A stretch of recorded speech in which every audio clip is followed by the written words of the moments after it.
for your eyes to screen because I want to share something with you that you probably wouldn't have heard before. So firstly, who am I? I specialize in designing legacy businesses. I've done it for the last 20 years, and I also specialize in the building and shaping of philanthropic entrepreneurs, which is the new style of entrepreneur coming into the next 10, 15 years. So what is a legacy business? Legacy business is not what you leave behind, it's what you're creating. So let's look at something today that is very much overlooked with most business owners. Because here's the thing, what I see here is 90% of you are in what we call the knowledge industry. So you're basically selling something that's close to your heart.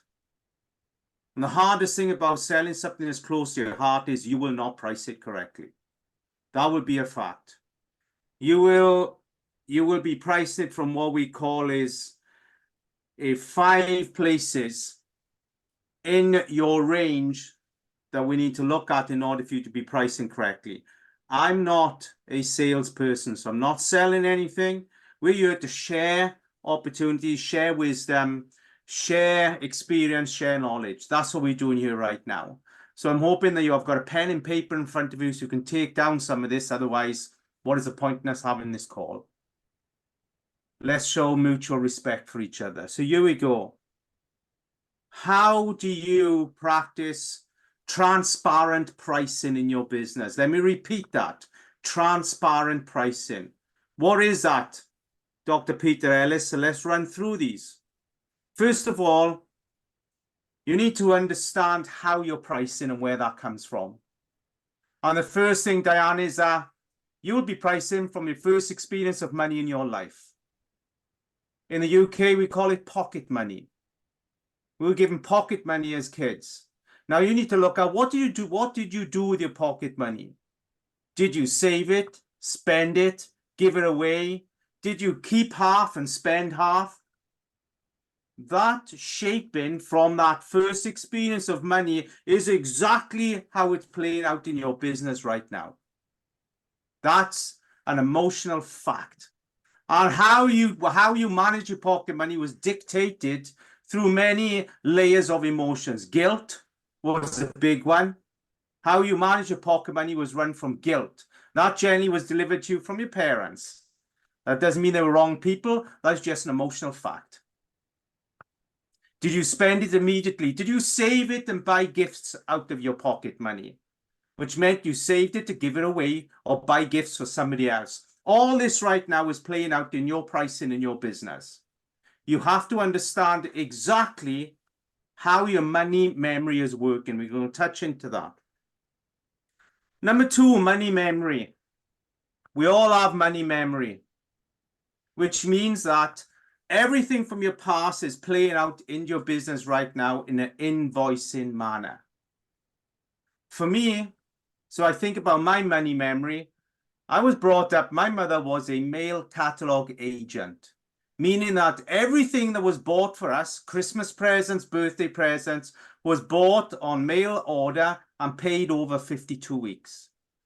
So for me, Donna, consciously, credit was happiness because all my presents were bought on credit. On Christmas, the mail order catalog would come through the door. My mother would say, pick out £50 worth of Christmas presents, and she would pay that over 52 weeks. So consciously, everything in my life was bought on credit, and that's where happiness comes from. That took me into my first and only bankruptcy, because every time something went pear-shaped, I got another credit card, and another credit card, because consciously, subconsciously, credit was happiness. That was my money memory. Let's think about that.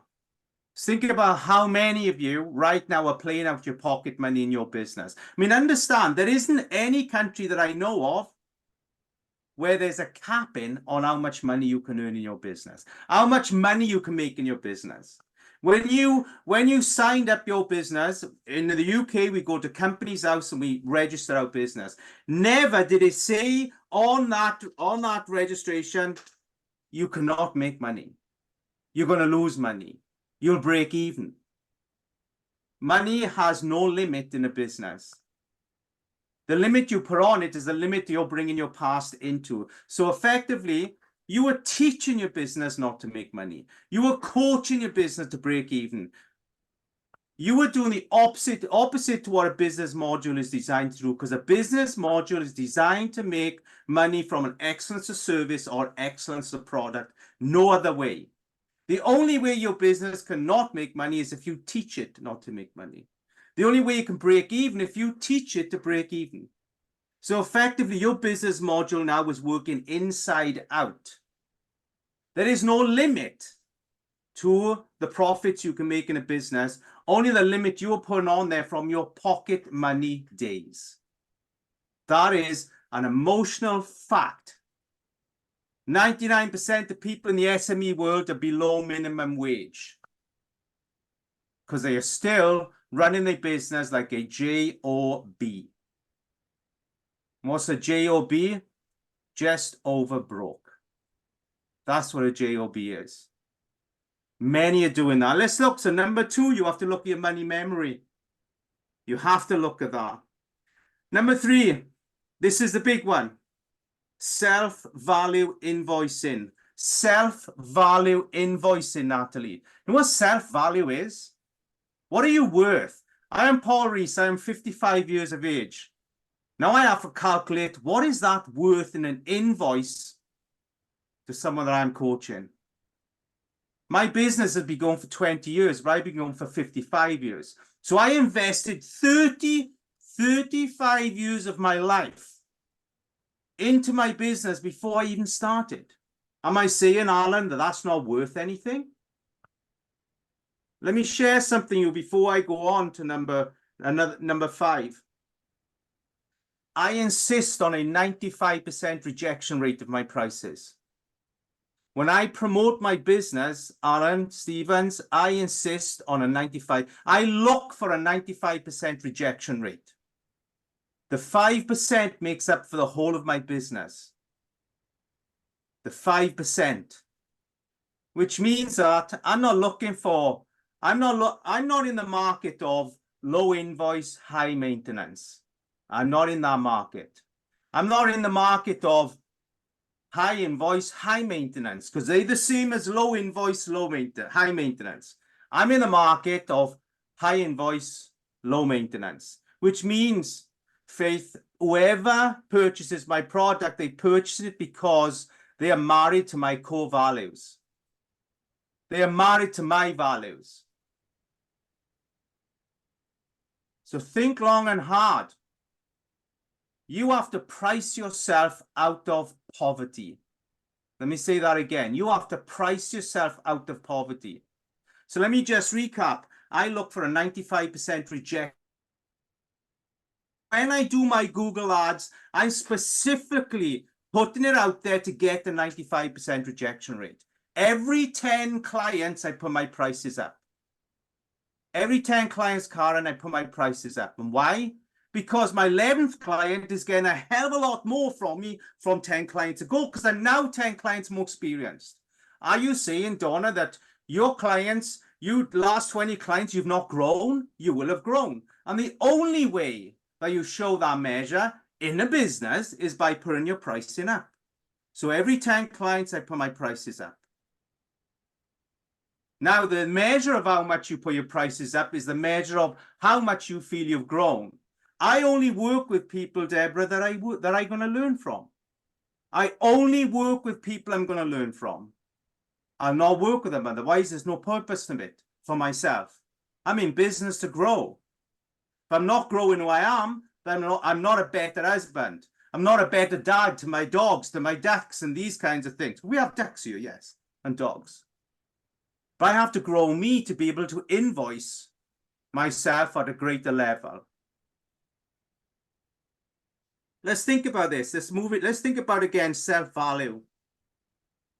So you've got to ask yourself then, Linda Joy, what are you worth, love? What are you worth financially? Because you've decided to put an invoice to your mind. You are all, anybody in the knowledge industry is monetizing your past. Let me say that again. Monetizing your past. because you're selling your knowledge. You're selling your emotions. So you have to think about then, Renee, what are you worth? My 55 years are worth, trust me. I can put loads in it. I'm a twice suicide survivor. I've done my drugs, I've done my alcohol, I've done all these things that I've learned intensely from. I am now selling that emotion to my clients. If you go on my website, you'll see I am £10,000 a client. Am I money orientated? I don't know. But here's the thing, money and air do go hand in hand. That was decided way before me and you got here in life. But money and air do go hand in hand. If you think not, then you're going to be struggling to breathe for the best part of your life, which means you're breathing for somebody else. If you're breathing for somebody else, Natalie, what that means is you are now pricing through guilt. We call it guilt invoicing. And that comes when you're assuming, Faith, that your customers can't afford you before you've even got on the call.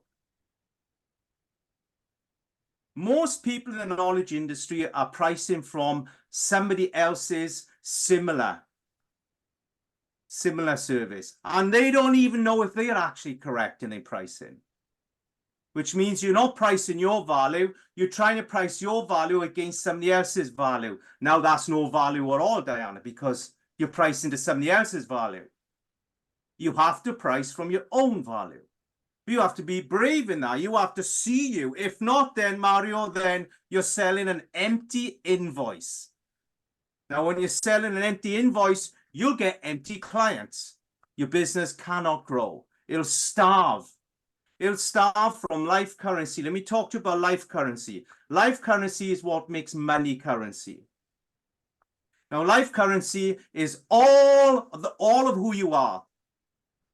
Interpersonal skills, your philanthropic part of you, your love, self-love. All these things make up your life currency. The more you grow, if you can grow yourself by just 10% on an authentic philanthropic level, you will increase your business, your currency in your business by 30%. That's fact. You can't make money from an empty heart.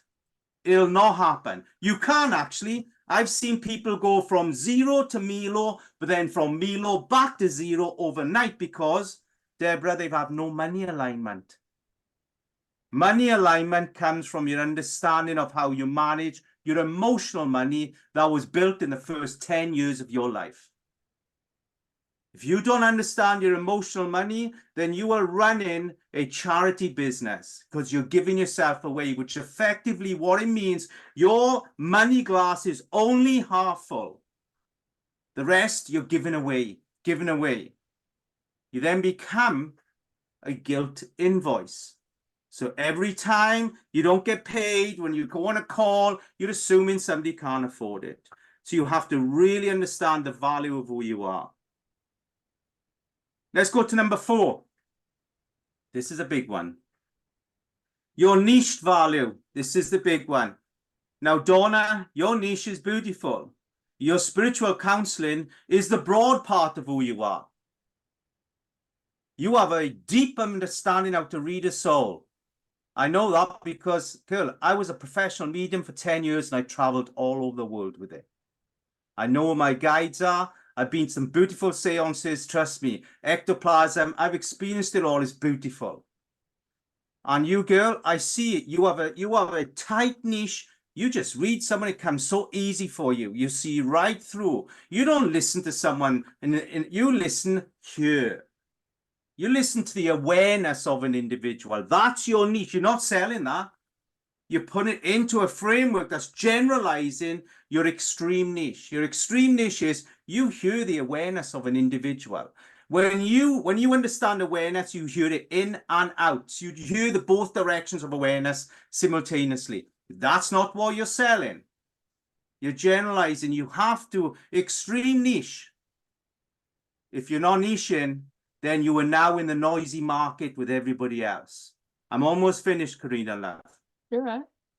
You have to understand that. Here's the thing.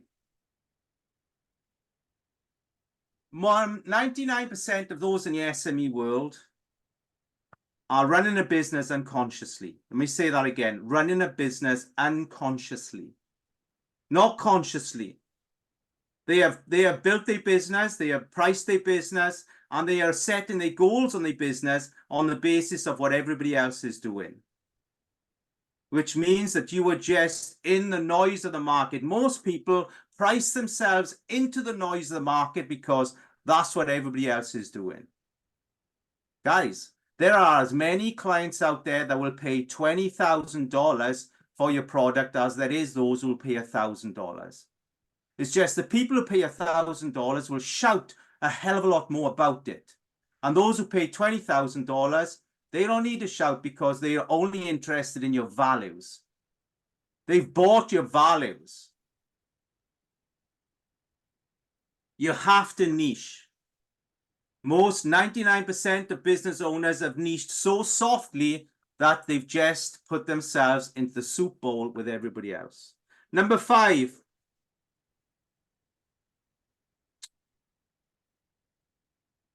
Most business owners of the nature that we have here have different ranges of pricing. They have, we could say, mate rates. They have guilt rates. They have feel sorry for rates. They have I will help you out rates. They will have hope rates. These are the big ones. If I give this person a reduction, perhaps they'll give me a case study that will make all the difference. Bullshit, it doesn't work like that, sorry. It doesn't work like that. You have to stay firm. There's a karmic understanding in pricing in business that, Diane, is so important that if you don't see it, you will constantly get karma in return of your invoicing. Let's look at this.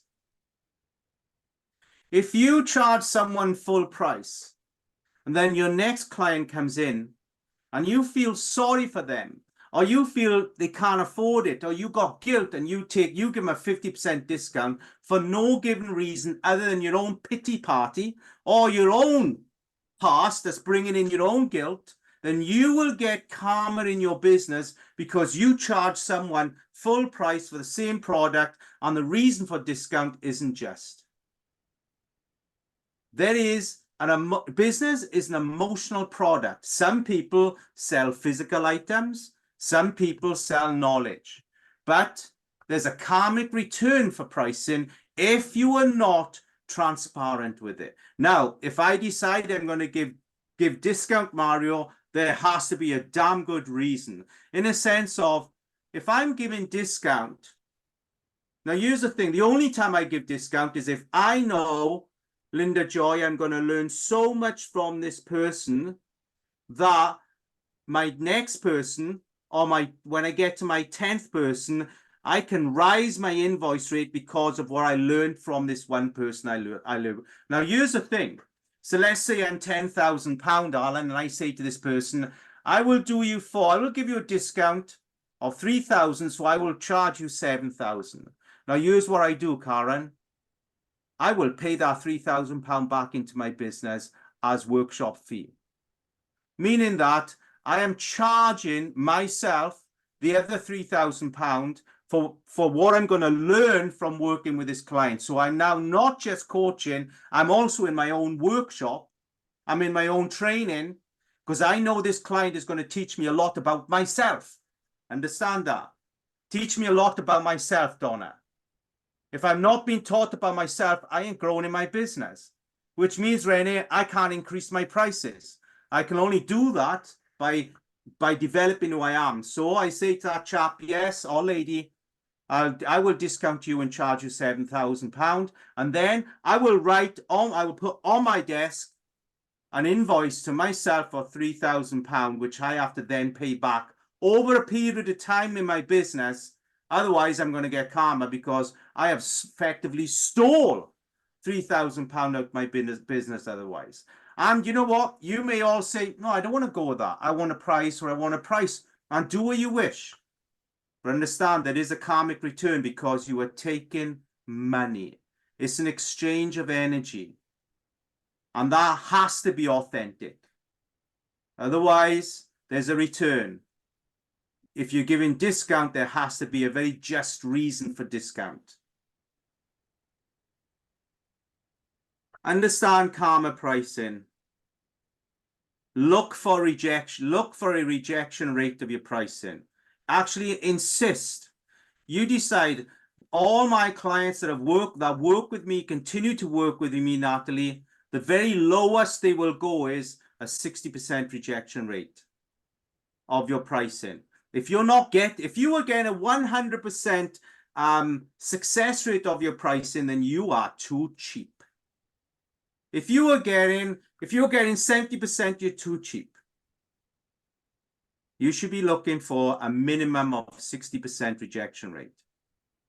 I work between 90 and a 95 rejection rate, darling. Anything less, that means I have to work then 5 days a week. I have no interest. I've done that. I've been in the burnout. I've lost many months of my life through burnout. I'm a twice suicide survivor and all those things, all because I'm a AAA type personality who is addicted to business. I'm still addicted to business. It's my caffeine. It's my soul. But what I've realized is that addiction has to be managed. And right now, if all of you here, if you may come off this call and say, stuff that, Baldy, and I don't blame you. But you know what? That's your own drama then. That's your own drama, trauma, and armor that you're presenting into your business. The only reason why anybody on this screen will be struggling to make invoices is because you were teaching your business to struggle. That's fact. That's how it is. Because business has no interest in anything other than making money, because a business module is designed to make money through an excellence of service or an excellence of product, unless you decide to sit in front of it and say, oh, I'm sorry, I don't think I can do that because I don't think I'm worth money. Oh, I'm sorry, I don't think I can do that because I struggle with imposter syndrome. And it goes on and on and on. And you know what? I've been through it. And I still go through it. Otherwise, I'd not be learning. I've probably gone way over my 15 minutes here, but you know what? It was an opportunity. It was an opportunity. You're all beautiful people. But here's the thing. I should be coming on a call and saying, hello, good evening, which it is for me, is 10 in the evening. I should be saying, hello, good evening, fellow millionaires. If I'm not, then you want to be asking yourself, why the hell am I not? Because this country doesn't say I cannot.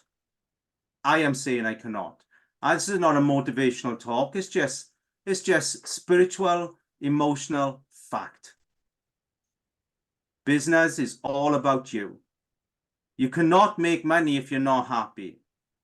There are two kinds of money. There's many layers of money. There's empty money. There's full money. You can see there are people out there who are multimillionaires and are as miserable as sin. Why? Because they don't understand the arrangement of money. Money as a process. You have a business, and I'll finish with this, Karina. Thank you for the extra time. A business is designed to do one thing. It's increase its message of delivery. That's all a business is designed to do. So if you are selling emotions, which is what you're doing here, remember, you sell emotions. The business of Business Mentor is selling emotions. He's selling his mind. Mario, selling emotions. Linda Joy, selling emotions, selling the mind, selling the heart from experience. Safety management, people, caring about people. Donna, spiritual, caring about people. Profiling and communication specialist. There it is. Communication specialist, cares about how we talk, cares about how we communicate. And it goes on and on and on. So you are your business. Your heart is your business. If your business is not making money, then you are happy practicing your drama, trauma, and armor. Thank you, everybody. So that's me, Paul Rees from Wales.